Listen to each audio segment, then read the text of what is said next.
I'm Cape Joel, and this is the special, super spooky edition of the Rack Attack. And by special Halloween edition, I of course mean that I'm dressed up. Not that I'm actually going to be talking about any special Halloween comics or anything. But hey, if you do want to hear about a cool horror comic, click that link down in the description below and it'll take you to my video I did earlier in the month about Nailbiter.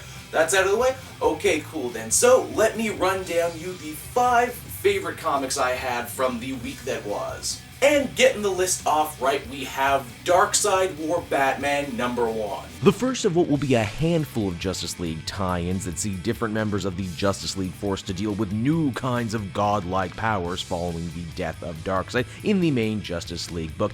And yeah, that kind of sounds like an oxymoron for the League, because don't they technically already sorta have godlike powers anyway? Oh well. In Batman's case, he becomes the god of knowledge and uses this newfound knowledge to arrest people for crimes they haven't even committed yet, a la that movie Minority Report, and it ends up going about as well as, well, the movie Minority Report. By which, of course, I mean completely and utterly subjective. But the real bad guy Batman wants to get his hands on is none other than Joe Chill, the man who shot his parents. Now, we've seen a showdown like this play out a bunch of different times in a ton of different Batman stories. Writer J. Tomasi definitely puts his own stamp on it right here, right now. Tomasi's work I've always really enjoyed for showing the more flawed human side of Batman. Definitely go see his Batman and Robin run for that. For my full review, also be sure to follow the link right around here. I go into much more detail over there, but the long and short of it is, yeah, I liked the story for the interesting direction that it goes. Even if at times I felt like I've seen better versions of this story.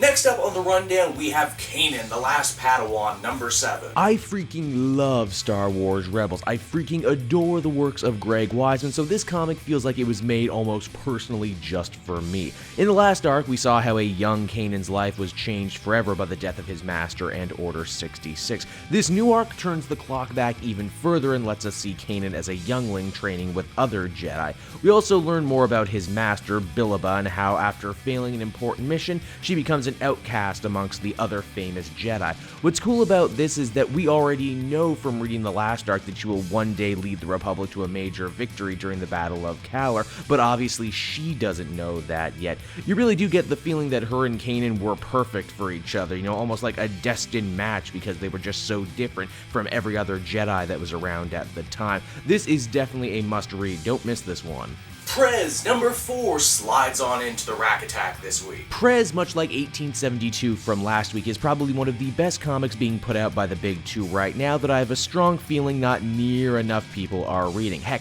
I almost missed the boat on this one myself, if you can believe it, if the hype wasn't so big with the people I work with around issue 1. This is the penultimate issue, and it finds teenage President Ross on a worldwide tour apologizing to all the nations that America has wronged over the years. You got Vietnam, you got Japan, you got Iraq, who actually want nothing to do with them, and that's kind of funny.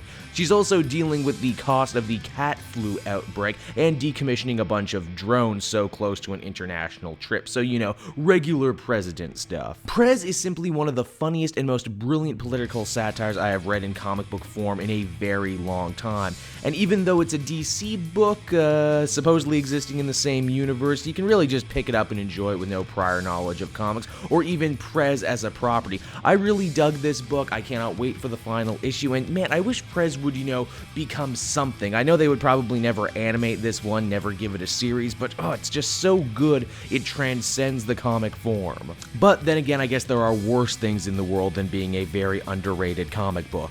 After that, we have a team who may be even more devilish than me. I'm talking about the new Suicide Squad, issue #13. After the last explosive story arc, Suicide Squad as a book has really managed to turn itself around and become a book that I'm actually excited to read every week and not just one I'm forced to slog through because of review duties.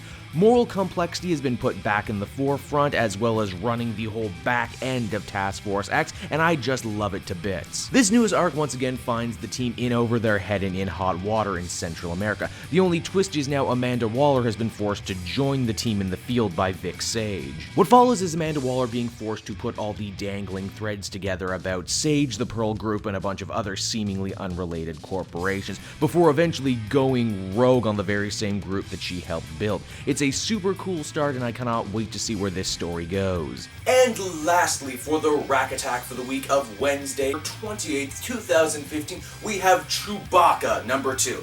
Aw man, next year I should totally dress as Chewbacca. Hey, look, 2 Star Wars books in 1 week. Who'da thunk it? Why, it's almost as if I'm trying to ride the wave of popularity in the lead up to a certain movie or something. Nah, that can't possibly be it.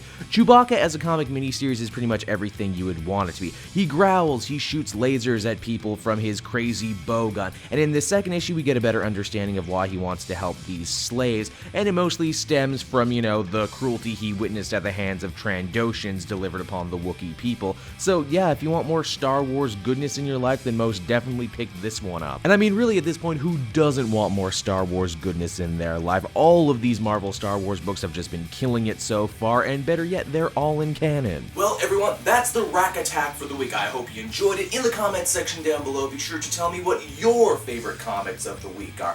What are you doing for Halloween? And if you want to see more of my awesome costume, then please check out the link down below in the description. It will take you over to the Comic Book Cast live show. We'll all be in costume. It'll be a lot of fun. Hey everyone, thanks so much for watching my newest video. I hope you enjoyed it, and I hope you'll feel like checking out some more videos I have on offer here at Cape Joel.